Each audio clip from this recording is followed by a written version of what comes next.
are having our first conversation, and as we mentioned, this is going to be a really interesting one. We're going to be talking about unrequited love, and on that topic, we're going to touch a bit on how to let go, how to set boundaries, and also let's talk a bit about that jealousy that we sometimes think means that you love that person. We have here with us Krista Courtney, and she's a mental health counselor and managing director of Monarch Counseling and Consulting. Good morning, Ms. Courtney, and welcome. Good morning, and thank you again for having me. Always a pleasure. Yes, it is. This is such an interesting but timely conversation, Ms. Courtney, because we were just talking before the break about how relationships are these days for both young and older persons. The culture these days seems to be that a lot of people are in complicated relationships. Some call it situationships as well. But ultimately, it boils down to unhealthy forms of relationships. Perhaps we can touch on that before we get into how to set boundaries, how to let go. Certainly. Relationships is a big topic. There are absolutely a million different facets to talking about that topic, but when it comes to things being complicated, I hear a lot. I'm a mental health counselor, so I have a lot of clients. We also have a group practice, so there's other clinicians who also have clients, and the trend, even in the research that's now kind of coming out, is that dating for millennials is, you know, a lot different than what courting and dating was like so many years ago. Yeah. It'll be very interesting in 15 to 20 years when they study this particular time period, because if you recognize the boom of the internet, social media is really in the last 20 years. Absolutely. It hasn't been 40 or 50 or 60. This trend is speeding up. And I think part of what, and I'm not a researcher in this particular area, but when we look and try to see what is fueling it, one of the things is that information, quality information, is now so much harder to find. It used to be, it was your only option because it had to be published, it had to be vetted, it was an encyclopedia, and even that was updated almost annually if you had the latest one. And then they started to digitize some of those things, and you had to be members of libraries, etc. But it's so difficult to find quality information. Now the information that people are more readily exposed to is someone's opinion. Yeah. Or someone's experience. And it's very valuable when people share their experience in a way that is informed and comes from a place of healing, or, you know, some type of work that they've done with a professional, and they share that journey. But when people are just sharing so often, you know, this happened and that happened, and it can make people feel very anxious and very scared.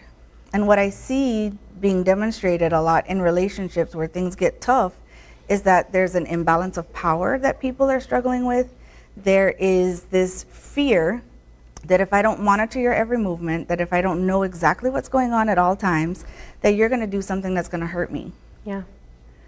And people are really reacting in relationships out of a lot of fear and insecurity. Do you think that, I mean, I think it goes without saying that that comes from an individual issue versus a couple's issue. Would that be fair to say? Not exactly, but certainly I, as an individual, my collective experience, my lived experience, things that I've seen close around me or experienced vicariously through other people who I care about, would be something that would absolutely, that's what I bring to the couple or to the relationship.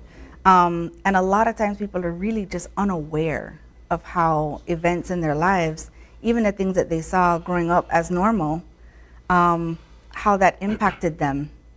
Yeah. How does one address or identify and address jealousy in a relationship? So it's really tricky. There's always going to be a little bit kind of in the beginning that's sort of within normal range. When you're establishing the rules of engagement, you're establishing what you're comfortable with and what you're not.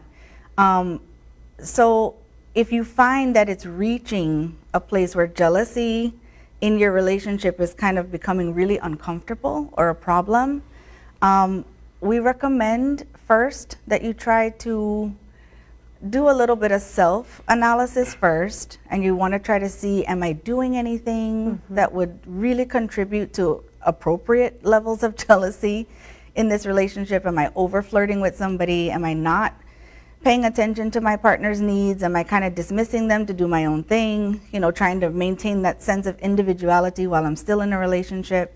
Am I doing anything that I could make an adjustment on? That's kind of like the first little layer of addressing that. Allow me, if you would. So what's I can't remember the exact term you used, but what's a normal level of Or a jealousy? healthy amount. A healthy amount of jealousy versus an unhealthy amount of jealousy in a relationship. It'll be hard to measure the amounts. I think it's more in how it's presented. That's So the early on question. in a relationship, we're still getting established with who your friends are, what kinds of closeness you have with these friends, how you spend time, and we need to be able to accept that. If then possessiveness and suspicions, and every time I do something, I'm being attacked or accused of something rather than asked or questioned, or I can say to someone, you know, that really made me uncomfortable or it felt a way. And I just want you to know that so that we can be sensitive to that and move forward. But this is a whole language of both self-awareness and awareness of how to bring difficult conversations into a relationship. And the skills are just very, very lacking, like Yeah. a lot. I'll play devil's advocate a little bit here, though, because I've heard persons say, you know, I like a little bit of crazy in my partner. I like it when they are possessive, or when they act a little bit out of the ordinary when they want my attention. What do you say to that individual? Again, it is a very fine line between healthy and unhealthy. Some people, again, their nervous system can be regulated to a higher level of chaos, or crazy as you like to call it, or excitement, or Yeah. unpredictability. They like spontaneity, etc. So a lot of people can be sort of regulated a little higher Yeah. for that type of thing. And as long as, again, it's not creating too much conflict, both people understand, it's not harming anyone, etc., then who's to argue that Yeah. that's right or wrong per se? But if we're instigating things so that we're fighting and arguing and then making up and what, like, that's generally not healthy and generally isn't going to last. At what point should an individual in a relationship decide that it's time to leave, that it's time to call it quits, be it male or female? Yeah, there's a lot of different things, but specifically Yeah, to specific to jealousy the and unhealthy and that conversation. kind of thing. Indeed. One of the things is when you no longer feel safe, or you feel scared to say something that is the truth. So if I feel scared to tell you that I'm really going to hang out with my girlfriends tonight and I have to lie about where I am, that's not a good sign. If all of my attempts to talk to you about your jealousy or how you're acting, all of my attempts to self-evaluate and make accommodations, all of my attempts to set boundaries, to say I'm not going to talk to you or have this conversation right now, as long as it's with accusations and suspicions and attacks. You know, if I've made all of this effort to kind of get to a place where we understand each other and we're growing past this, because we should be able to grow past this in a healthy relationship, and we're not able to communicate anymore, that's a pretty good sign that things are not probably going to get better, they're going to get worse. But what we've been observing, Ms. Courtney, is that a lot of people or a lot of relationships aren't making that complete separation. There's a lot of we're not together, but we still talk. How do you address that, or what would you say about that issue? It's really an individual thing, I must say first, sort of as a little disclaimer, that none of this is a one-size-fits-all kind of conversation. But separating from someone and sending mixed messages can be really, really detrimental to the other person and to yourself. Yes. A lot of people are very afraid of being alone. They don't want to have no one. They like that the person still has affection or attention towards them. And so even subconsciously, whenever they're feeling insecure, whenever they're feeling like, you know, I don't know if I did the right thing, or I just really want to be with someone, they reach for something that's easy, which is the person that likes me still or still has feelings for me. And so they go back, but it's really a selfish position sometimes just to get what I need, but not concerned that I am really confusing things for you. Yeah, And, that is so and true. can that, have you seen cases or heard of cases where that type of emotion or feeling leads to harm, whether it be harm of oneself or harm of another individual? It's usually not just that. Okay. Right? None of these issues related to mental health, or when you get to the place where you want to physically hurt someone else or hurt yourself, that's not a natural It's not. position to be in. You might want to hurt somebody, but there's still a mechanism in your brain that says you shouldn't, and that it's illegal, and that that's not in my best interest. So when you get to a place where those things are being overridden by strong emotion, jealousy is one of them, envy is another, fear and insecurity are all those things. So generally speaking, if you're noticing that things are escalating in that way, it is probably driven by older events in your life, older experiences, emotional injury or underdevelopment, or something that was present that shouldn't have been, or something that wasn't present that needed to have been there. And so it displays itself in these ways.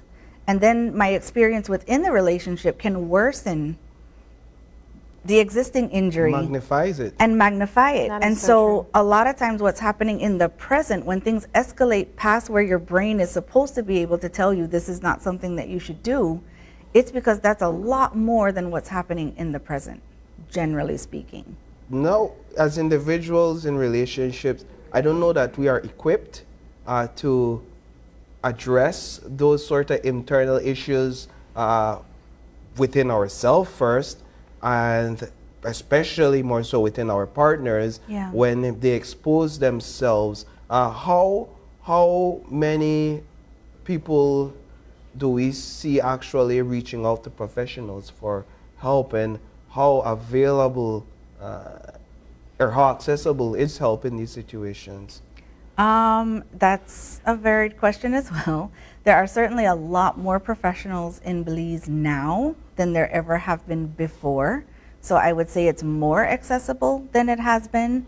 But you still have issues of accessibility because of the cost of therapy. But I will tell you that there are some local resources that the government provides that you could access that is almost like it'll stop the bleeding, you know? And until maybe you can get to something that is a little bit more than what you need. But sometimes just that initial conversation provides such a sense of relief. Just recognizing that, wait, there's more going on here than just what I'm feeling right now. Yeah. Wait, I could not feel like this. It's Yeah. possible to Yeah. feel better. Then people generally can hold on a little bit longer until they can get into something that works for them.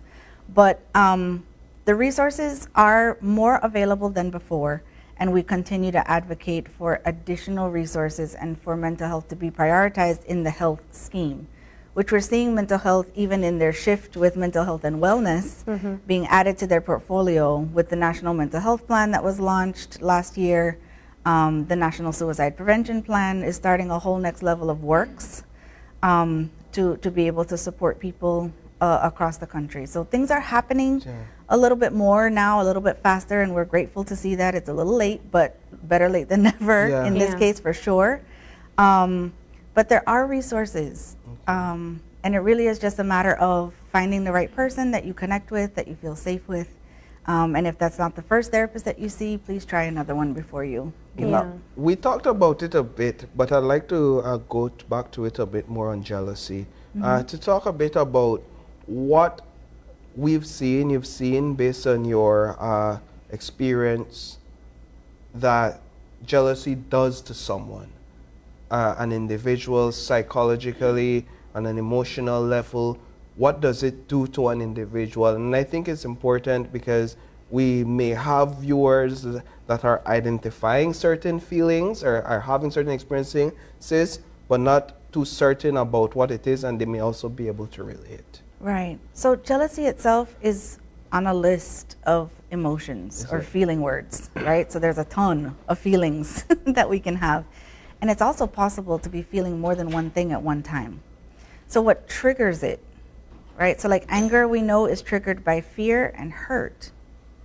So if I'm feeling angry, it's because something in me has recognized that my feelings have been deeply hurt, or there's something about the situation that makes me scared. Scared that you're disrespecting me, scared that this might not work, scared that, you know, like it could be an emotional fear, it could be an actual or literal fear. I've never thought about that. So when you're angry, if you can kind of sit down and calm down a minute and think, what is it that hurt my feelings, or what What it am I is afraid it of? in this moment that I'm scared of, generally you can address the root of the anger and not try to just compress the anger and like hope it goes away. Yeah. I feel healed already. I know that was it. That was Information eye-opening. is power. It's a Information is huge power. hit. So jealousy has roots in both fear and insecurity.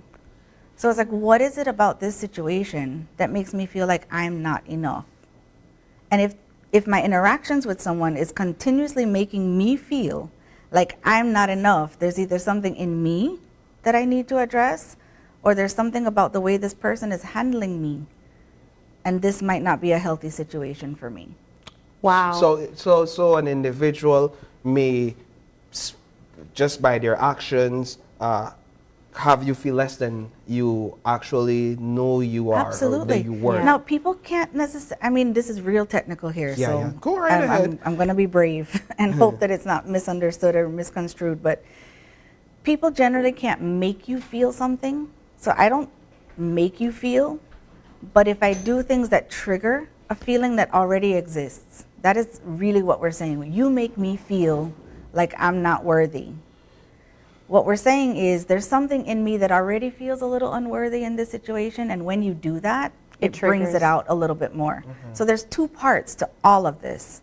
There's the part that I might need to do, and there's the part then that you might need to do to be sensitive to the fact that this is something I'm actively working on, or this is an issue for me. But the work is mine. What approaches or exercises I can take in that instance where I've actually sat down and realized that, hey, I do have some insecurities and I can't just leave them be at this point. What can I do? Go to therapy. Yeah. I mean, if you can't afford therapy, it's not accessible to you, you can research some self-help books on dealing with the topics. I mean, get informed. And again, we have both quality and, I don't want to curse on TV, but like really crap information accessible to us. So you might need to maybe look at what the top researchers in psychology are recommending on this particular topic. We have everything at our fingertips, literally. But it's relationships and sometimes parenting, and that's a whole different topic that people research the least. In an instance where I'm in a jealous rage and I pick up the phone, assessing the situation, and I make a call to someone at the other end of the line, let's say Sabrina is at the other end of the line, what should be Sabrina's initial course of action when I call and say, hey, I'm super angry, I know I'm insecure about this, and I'm jealous and I'm afraid to do something. What should be Sabrina's initial reaction? That's tough. Yeah. Should be There are some listening? answers, yes. Initially, again, in that moment, if somebody is expressing big emotions, there's usually not something that you're going to say that's going to fix it. So what we need to be careful of is when people are experiencing big things that we don't understand, a lot of times people respond out of their own fear for what you're sharing. So you share this with me and all of a sudden I feel responsible to do something to, like, you know, to fix this, to make sure this doesn't escalate. But people don't know what to do. Right. So initially, listening is always, tell me more. What happened? Are you somewhere safe? So we want to ask if they're in a safe place. If they're talking about hurting themselves, it's like, really? Okay. Or hurting someone And else? yeah, is there anyone with you in the room? We want to try to just like get a little assessment of where you are. Like, send me your location. Talk to me on the phone, because sometimes getting it out, expressing it, somebody hearing it and not judging it, or telling you, boy, just go pray about it, or boy, not do nothing stupid, or, you know, these kinds of things can sometimes if your relationship dictates that and you know that that person will respond to that, by all means, do what works. But if you're unsure, less is more, but being present on the phone, not trying to rush them off, where you at, it's okay, you know, let's take a minute here, do some deep breathing, maybe sing the ABCs, because it helps you actually get the air out of your lungs so that there's more room to take in air if people are like really heightened. Because if you can slow down a person's breathing, help guide them through that, it sends an immediate message to the brain that I'm safe. Like, even though I feel really disrupted, I'm not in danger at this moment. We've been talking about several issues that could affect a relationship negatively, and one of the big solutions that you were speaking about, Ms. Courtney, is therapy. How important is therapy to couples, whether you're in a toxic relationship or you're in something that is more on the healthier side? Should you still reach out to someone and get regular counseling if you can? 100% yes. It cannot, I mean, it should not do harm. But if you think about it this way, in the past 15 to 20 years, our access to information has expanded exponentially. But one of the things people also experience is just an overload of information. And people are not as, unless they practice it on purpose or they have some reason to be doing deep work or to focus deeply on anything, to investigate, to learn, to get more information or to research, etc. A lot of people are just kind of quick. If I don't get it in 60 seconds, like, I'm not going to get it. Yeah. And so in that way, just like people are looking for fast ways to lose weight or fast ways to get abs, there is no fast way. The fast ways generally don't last because it's not a part of your routine. It's not a part of your lifestyle. Yeah. So therapy, you think about it, is like a personal trainer for your brain and emotional balance, for my logic and my feeling, because I need to be able to feel what I say I believe. And oftentimes there's a disconnect between that. So like, I know I'm worthy, I know I'm good enough, I know I'm valuable and I don't deserve this type of treatment, but somehow I feel like I can't move. I feel stuck. I can't leave. What'll happen? You know, how's this person gonna be okay if I leave? They're gonna, you know. So there's a lot involved. And so a therapist can assist you with channeling the information to you that is specific to your needs, where you are, specific to your set of lived experiences. So some people will pull a self-help book and say, oh, that didn't work for me, because it wasn't really speaking from the same level of experience that you have had. Maybe you don't relate to it. And so people get tired of working so hard to try to figure things out on their own, and they just can't do it. It's like, no matter how much I read, no matter how much I try, no matter how much I this is still happening. And that is a big indicator that therapy is something that you need, something a little more specialized, a little more specific to you and your set of lived experiences. Absolutely. And coming in before you're in a crisis is like 50% better than coming in a crisis, because now we have to deal with the crisis before we can get you to a place where you have enough mental energy and space in your life to actually learn what you need to learn. Is there, so this is my final question, but is there, I don't know how to frame the question properly, and perhaps you've answered it, but do's and don'ts when it comes to a partner who's in a situation where their other partner, their partner is acting out of rage in the instance, or in some sort of jealous situation, and it just seems as if they can't calm down, and you're afraid in that moment. Are there courses of actions or some sort of approach that individual can implement in that moment psychologically? Not that I could tell you in 3 minutes. The main thing, though, is that if it's escalated to that level, if that's where we're at, we're in a moment where things are escalating and I'm scared, it's to do everything you can to de-escalate. Don't instigate. Don't threaten, because when people threaten you, it's really trying to get you to change your behavior. But if people have already become what we would consider dysregulated, they're not fully in control of themselves, that is not the time to teach a person a lesson. That's not a time to tell them about themselves. That's not a time, but people do it automatically, because that is what their brain determines is the best way to protect themselves. Defense. Yeah, and you don't get to choose that. And so it's a good idea if you see these indicators to avoid that escalation. But certainly in a moment where things are escalating, try to de-escalate. Once you've de-escalated sufficiently, even if it's the next day, get out, get to somewhere safe, and then address that with people between you. Yes. Not trying to fix that on your own. Ms. Courtney, this has been such a wonderful conversation. I wish we had more time, but I'm hoping that our viewers have been able to gather some information that can be useful to them. I hope so. so Thank you too. so much for stopping by. And if not, I mean, seek therapy. Yes. To get some more answers. And maybe we could close on that. How can they reach out to you if they would like to access your services? Sure. So Monarch Counseling and Consulting, you can reach out to us on our website, monarchbelize.com. We have Facebook and Instagram. We also welcome WhatsApp messages or calls at 670-6080. You can also find all of our therapists and any other therapist that you might like to find if we're not the best fit for you at mindhealthconnect.com. Excellent. Thank you so much for stopping by. Thank you again for having me. Thank you so much. Alrighty, we're going to take a really quick break, and when we come back, the conversation will switch over to Earth Journalism Network. Stay with us. We'll be right back.